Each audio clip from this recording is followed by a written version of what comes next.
Assalamualaikum warahmatullahi wabarakatuh. Perkenalkan, nama saya Malahayati Dimyati Putri dari kelas 11 IPS 1 SMA Negeri 1 Rengas Dengklok. Pada video kali ini, saya akan menjelaskan salah satu kerajaan yang bercorak Hindu-Buddha yang ada di Indonesia, yaitu Kerajaan Majapahit. Sudah tidak asing bukan dengan kerajaan ini? Kerajaan Majapahit merupakan kerajaan terbesar sepanjang sejarah Indonesia dan merupakan kerajaan Hindu-Buddha terakhir di Indonesia. Kalian tahu gak sih kapan didirikannya, siapa pendirinya, di mana letaknya, mengapa mengalami perkembangan, mengapa mengalami kemunduran, dan apa peninggalannya? Untuk mengetahuinya, simak videonya baik-baik ya. Oke guys, jadi kerajaan Majapahit terdiri pada abad ke-14 sampai ke-15 Masehi yang didirikan oleh Kertajasa Jayawardhana atau Raden Wijaya di Jawa Timur. Raden Wijaya ini dibantu oleh Arya Wiraraja, seorang penguasa Madura. Mereka membuka lahan yang dalam kitab Pararaton disebut dengan hutannya orang Tarik. Desa tersebut dinamakan Majapahit karena diambil dari nama buah, maja, dan rasanya yang sangat pahit. Pada saat pemerintahan Raden Wijaya terjadi pemberontakan yang dilakukan oleh sahabatnya sendiri. Saat beliau wafat digantikan oleh anaknya, yaitu Jayanegara. Jayanegara dikenal sebagai raja yang sangat tidak bijaksana. Dia lebih suka bersenang-senang. Hal itu membuat pembantunya melakukan pemberontakan. Dan pernah dengar pemberontakan Kuti? Itu merupakan pemberontakan yang paling berbahaya. Pada saat pemberontakan Kuti, Gajah Mada menyusun strategi yang akhirnya mampu menghancurkan pasukan Kuti. Berkat kegigihannya itulah beliau diangkat menjadi Patih Kairupan dan Patih Kediri. Nah, Majapahit mencapai masa keemasan dan puncak kejayaan pada saat masa pemerintahan Hayam Wuruk dan Patih Gajah Mada. Hal tersebut tidak bisa dipisahkan dari Gajah Mada. Nah, kegigihannya itulah yang membuat Majapahit mencapai masa keemasan. Nah, pernah dengar Sumpah Palapa? Tahu isinya?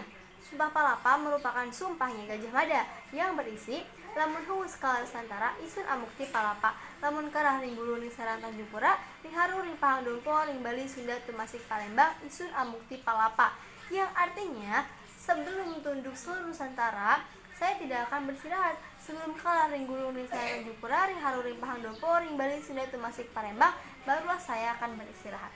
Sumpah tersebut benar-benar dilaksanakan oleh Patih Gajah Mada dengan dibantu oleh beberapa tokoh seperti Aditya Warmana dan Laksamana Nala.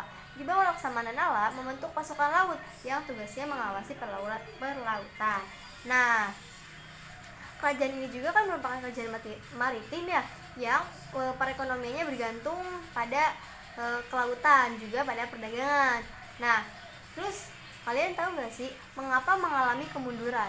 Nah, pada catatan sejarah bahwa kerajaan ini mengalami kemunduran dikarenakan ada perang saudara pada masa pemerintahan Hayam Wuruk yang mengakibatkan lambat laun memudar, dan pada akhirnya kerajaan ini pun mengalami kemunduran.